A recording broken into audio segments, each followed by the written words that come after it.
Dito sa Papa Dudut Stories, ikaw ay hindi nag-iisa.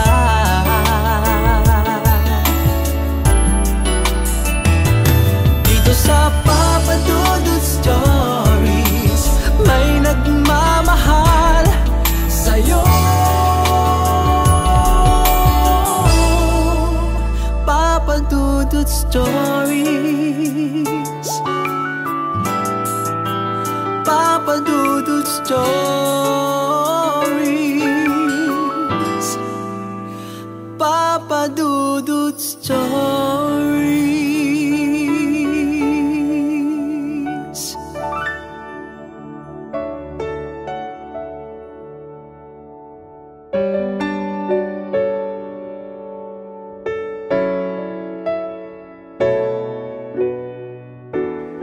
Magandang araw po sa inyo. Bago po tayo magsimula, ini-invite ko po kayo na panoorin ang aking mga personal vlogs.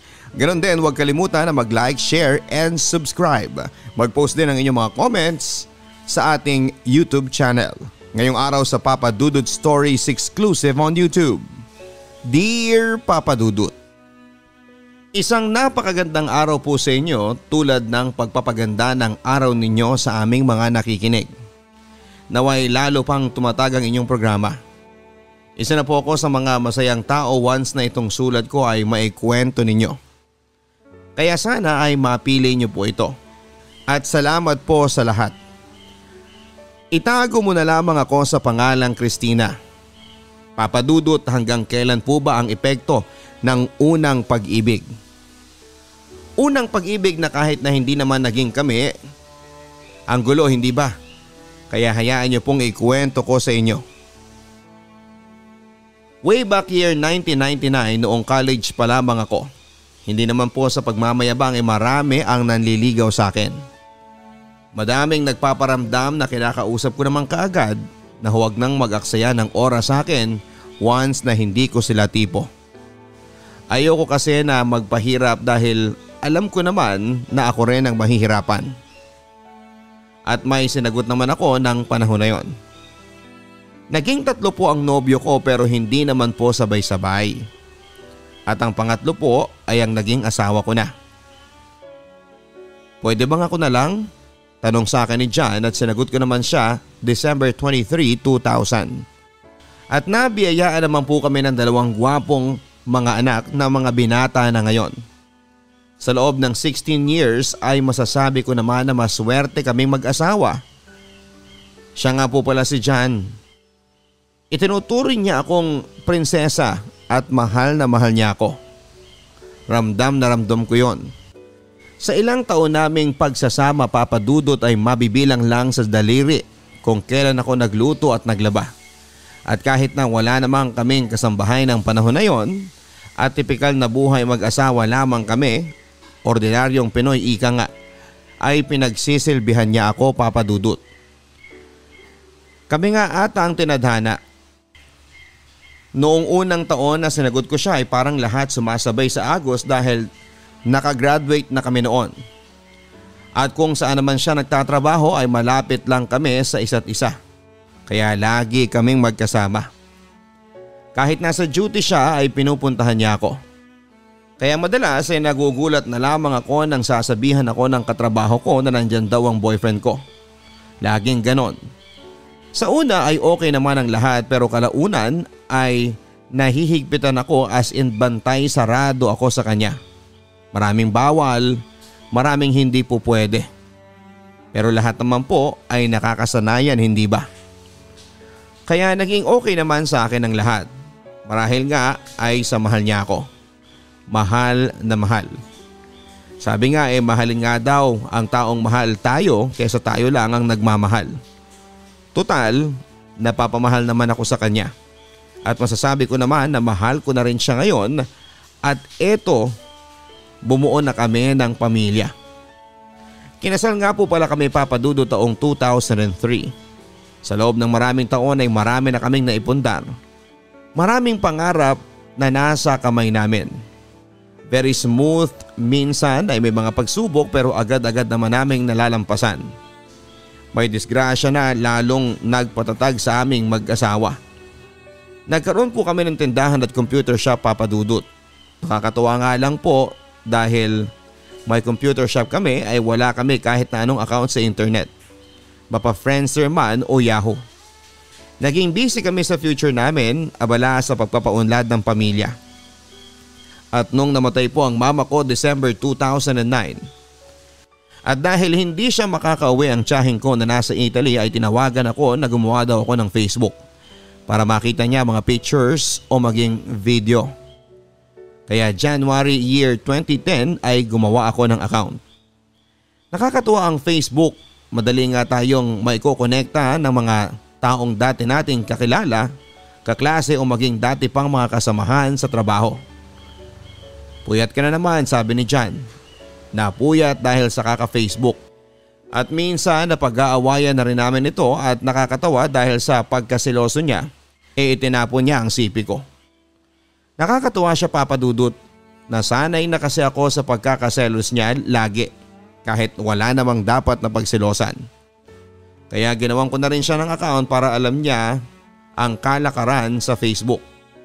Minsan nang nag-open ako ng Facebook ay nag-request sa akin ng isang tao na naging kaibigan ko noong college. Natawagan na lang po natin siyang si Virgo. Naalala ko yung nakaraan nung panahon na magkaibigan pa kami at dahil seloso nga si Mister ay hindi ko siya inaccept. Ang sabi ko nga sa sarili ko pag-aawayan pa namin ito ni Mister. At dahil nga seloso si Mister ay hindi ako nag-accept ng mga lalaking hindi ko naman kakilala. Karamihan ay puro babae ang friend ko sa Facebook. Lumipas ang 1 taon, 2 taon, 2 taon at kalahati. Wala akong masyadong ginagawa, napatingin ako sa friend request ko. Ang dami ko palang ini-ignore. 103 na pala. I-check ko nga isa-isa. May mga foreigner, may mga common friends at napatingin ako sa isa na nandun sa bandang dulo. Si Virgo. Napatingin ako sa profile, simpleng mga comment, madalang mag-post. Madalang mag-open kasi may nabasa pa ako roon sa post niya na sa wakas ay nakapag-open na rin. Kaya sabi ko sa sarili ko, i-accept ko na ang mga taong ito ang tagal nang nagre-request 2.5 taon na. Kinagabihan ay nag-message siya. Nagpapasalamat at na-accept ko na raw siya. Ang sinagot ko na lang kasi alam kong mangungulit ka kaya hindi kita ina-accept. Ang sabi niya, bakit friend mo naman ako dati pa? Nauna mo pa nga ako nakilala bago sa asawa mo eh. Hindi ko na lang siya sinagot. Kumustahan, balitaan, sabi ko eto 2 na ang anak ko. Sagot niya buti pa raw ako. Single pa raw siya at ang sabi ko naman ay pihikan at mataas yata ang standard mo kaya ganyan tatanda kang binata niyan. Araw ng linggo yon at dahil kakapakinig ko pa lamang sa inyong programa, naalala ko ang advice nyo sa isang nagpadala ng sulat na sa loob lang ng 1 minuto ay maraming magagawa. Sa loob ng 1 minuto, kaya mong mabago ang buhay mo. Kaya kung may gusto kang sabihin ay sabihin mo na. Kaya sinabi ko sa kanya na dapat kasi kung may gusto ka sa isang babae ay sabihin mo na. Huwag nang patagalin pa. Kaya sinabi niya na I love you. Sagot ko wrong sent. Sabi niya hindi raw. Para raw talaga sa akin yung message na yon. Nagtaka ako, Papa Dudut. Doon siya nagkwento, dati pa raw niya akong nagugustuhan. Hindi daw first crush, first love daw niya ako. Ang dami niyang pinaalala sa akin. Ganon pala, Papa Dudut, may mga bagay na bumabalik. Sa nagdaan na 17 years ay pinaalala niya sa akin ang lahat. Ang library na lagi nandun siya kasi alam niyang nandun ako. Doon niya lagi akong hinahanap. Ang minsang pagyakap niya na akala ko ay malambing lang. Hindi ko naman nabigyan ng pansin yon. Likas kasi siyang malambing. At niyayakap naman niya ang mga kaibigan kong babae kaya para sa akin ay baliwala ang pagyakap niyang yon. Lagi niya pa akong inaasar. Hanggang sa may nanligaw na sa akin at hindi ko na siya nakita pa, magkaiba naman kasi kami ng kursong kinuha at schedule. At ngayon, handa raw siyang maghintay. Masakit daw at malungkot ang buhay niya. Tipong kakain lang dahil nagugutom, hindi dahil sa gusto niyang kumain. Pilit niyang kinakalimutan ako. Nakipagrelasyon sa iba pero hindi raw siya masaya. Kahit madagdagan pa ng 10 taon, kahit abutin pa raw ng 27 years, maghihintay raw siya. Doon ko nga tinignan ang buong timeline niya at totoo naman ang sinasabi niya. Wala pa nga siyang pamilya. Walang bumabati ng happy birthday daddy or nakatag na asawa at mga anak. Malungkot ang Facebook niya. Kokonti lang din ang nagko-comment at pasalubong tito ang madalas kong mabasa. Nag-abroad pala siya. At sabi nga niya sa abroad ay makakalimutan ng lahat. 1, 2, 3, 5 na bansa na pala ang pinuntahan niya. Ika nga papadudot, nagmahal na saktan at nag-abroad. Torpe daw siya kaya hindi siya nanliligaw. Nung dumating siya sa Pilipinas gusto niyang magkita kami pero ayoko. Malaking ayoko. Ibablock ko ba siya? Ia-unfriend ko ba siya? Unfriend na lang para makikita ko pa rin siya. Hindi kami nag-usap ng muli. Totoo pala ang kasabihang mahirap mag-move on sa relasyon na hindi naman naging kayo. Hirap kumain, laging laman siya ng isipan ko. Buwan ng August nag-message siya sa akin na sa ibang bansa na nga raw siya ngayon. Pang-anim na bansang napuntahan niya. Nireto ko pa nga siya sa kaibigan kong dalaga pero ayaw niya. Mahirap daw ang magmahal nang napipilitan. Iba raw kasi ang gusto kita at mahal kita pag usaping puso na. At ako lang daw ang mamahalin niya. Hindi na niya kaya pang mawala ako sa buhay niya at hinahanap niya ako. Tapos ang tagal ko pang inaccept. Nag-uusap muli kami at pinapaalala niya lagi na mahal niya ako dati pa. Marami siyang plano at tatanggapin niya ang 2 kong anak. Paano naman si John? Na tila pinagsisilbihan ako mula't ulo hanggang paa. At kung naisip ko naman si Virgo, masasabi ko rin na dakila rin ang pagmamahal niya sa akin. Ilang taon na ang nagdaan kahit na hindi naman kami naging kami. Tanging paglalambing lang ang ginagawa niya sa akin, dinala niya yon sa buong buhay niya sa loob ng 17 years. Ang sabi ko nga sorry ha, naging manhid ako. Huwag kang mag-sorry, ako naman ang may kasalanan ng lahat. Kaya nahihirapan tayo sa relasyon natin ngayon, sagot niya. Kaya eto papadudod sa panahon na habang sinusulat ko ito ay naguguluhan po ako. Kaya napapatanong na hanggang kailan po ba ang epekto ng first love? Alam ko naman kung napapasaya ko si Virgo. Marami ang masasaktan at mahihirapan. May mawawasak na pamilya. Naguguluhan na po ako papadudot. Salamat po. Kayo na pong bahala sa pagbasa ng sulat ko. First time ko kasing magkwento. Lubos na gumagalang, Christina. Ang buhay ay mahiwaga, laging may lungkot at saya.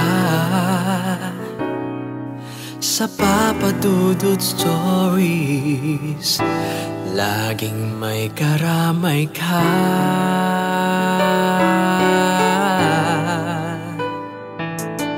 Mga problemang kay bigat, dito ay pakikinggan ka. Sa Papa Dudut Stories, kami ay iyong kasama. Dito sa Papa Dudut Stories, ikaw ay hindi nag-iisa.